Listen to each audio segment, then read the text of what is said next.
नमस्कार। Ship waves online अपना SME IPO लेकर आ रहा है। तो आइए इस पूरे विश्लेषण में इसके हर पहलू को गहराई से समझते हैं और जानते हैं कि इसमें निवेश करना एक अच्छा फैसला होगा या नहीं। सवाल का जवाब ढूंढने के लिए हम इन सभी पॉइंट्स पर एक-एक करके बात करेंगे। आईपीओ की बेसिक डिटेल से शुरू करके कंपनी के बिजनेस, उसके फाइनेंशियल्स और वैल्यूएशन को समझेंगे और फिर पहुंचेंगे अपने अंतिम फैसले पर। तो चलिए शुरुआत करते हैं आईपीओ की कुछ सबसे जरूरी डिटेल्स के साथ। तो देखिए, ये एक एसएमई आईपीओ है जो 10 से 12 दिसंबर के बीच खुला रहेगा। अब एसएमई आईपीओ होने का मतलब है कि इसमें रिस्क थोड़ा ज्यादा और लिक्विडिटी कम होती है। अच्छी बात यह है कि लगभग 56 करोड़ का ये इशू 100% फ्रेश है, जिसका मतलब है कि सारा का सारा पैसा कंपनी की ग्रोथ में ही लगेगा। इसमें एक लॉट में 20,000 शेयर्स हैं।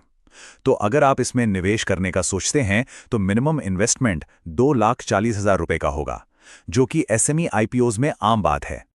ठीक है, आईपीओ की डिटेल्स तो समझ ली, पर अब ये देखते हैं कि ये कंपनी आखिर करती क्या है, इसका बिजनेस मॉडल क्या है।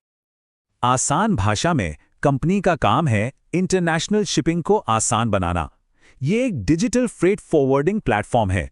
मतलब सोचिए, किसी एक्सपोर्टर को मुंबई से न्यूयॉर्क एक कंटेनर भेजना है, तो बुकिंग से लेकर रियल टाइम ट्रैकिंग और कस्टम क्लियरेंस तक सब कुछ एक ही जगह पर ऑनलाइन हो जाता है। अच्छा, इनके बिजनेस के दो मेन पिलर्स हैं।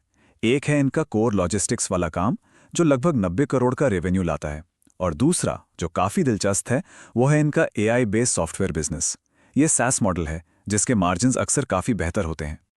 कंपनी भारत से ऑपरेट करती है, जहां इनका हेडक्वार्टर मैंगलोर में है, और इनकी एक सब्सिडियरी यूएई में भी है, जो इन्हें ग्लोबल मार्केट में पहुंच बनाने में मदद करती है।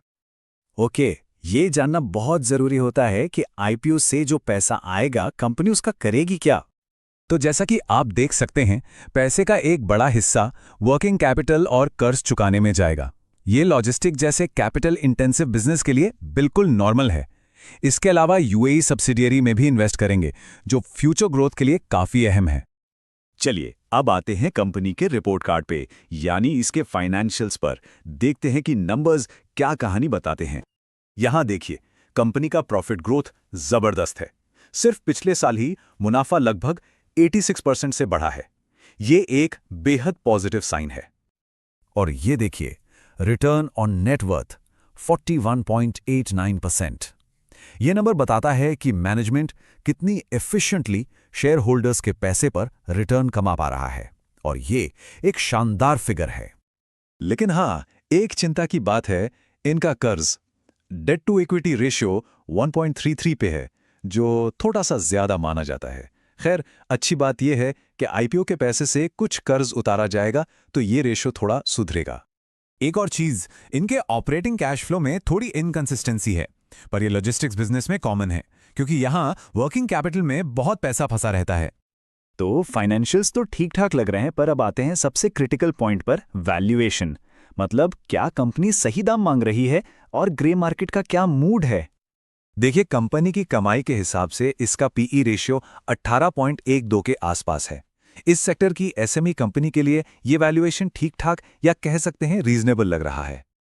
लेकिन और ये सबसे इंपॉर्टेंट पॉइंट है, इसका ग्रे मार्केट प्रीमियम यानी जीएमपी अभी बिल्कुल जीरो चल रहा है। जीएमपी का जीरो होना एक बहुत बड़ा रेड फ्लैग है। इसका साफ मतलब है कि मार्केट को लिस्टिंग डे पर इससे किसी भी तरह के गेन्स की उम्मीद बिल्कुल नहीं है। तो सारी बातों को समेटते हुए आखिरी फैसला क्या होना चाहिए, अप्लाई करें या इससे दूर रहें? तो चलिए एक क्विक समरी देखते हैं। एक तरफ कंपनी के पॉजिटिव्स हैं, जैसे शानदार प्रॉफिट ग्रोथ, बेहतरीन आरओएनडब्ल्यू। दूसरी तरफ नेगेटिव्स भी कम नहीं है। सबसे बड़ा जीरो जीएमपी, थोड़ा ज्यादा कर्ज और एसएमई लिस्टिंग के अपने रिस्क। इसलिए फाइनल रिकमेंडेशन बिल्कुल साफ है। अगर कोई सिर्फ लिस्टिंग गेन्स के लिए निवेश करना चाहता है तो इस आईपीओ को अवॉइड करना ही बेहतर है, क्योंकि जीरो जीएमपी है। लेकिन अगर कोई हाई रिस्क इन्वेस्टर है और लंबी अवधि के लिए एक टेक इनेबल्ड बिजनेस में पोटेंशियल देखता है, तब वो इसमें अप्लाई करने के बारे में सोच सकता है। और हाँ, आगे बढ़ने से पहले एक जरूरी डिस्क्लेमर, ये सारी जानकारी सिर्फ एजुकेशनल पर्पस के लिए है। ये कोई इन्वेस्टमेंट एडवाइस नहीं है। कोई भी निवेश करने से पहले अपने फाइनेंशियल एडवाइजर से सलाह जरूर लें। तो अगर आपको हमारा ये एनालिसिस पसंद आया हो तो चैनल को लाइक और सब्सक्राइब जरूर करिएगा। धन्यवाद, मिलते हैं अगले विश्लेषण में।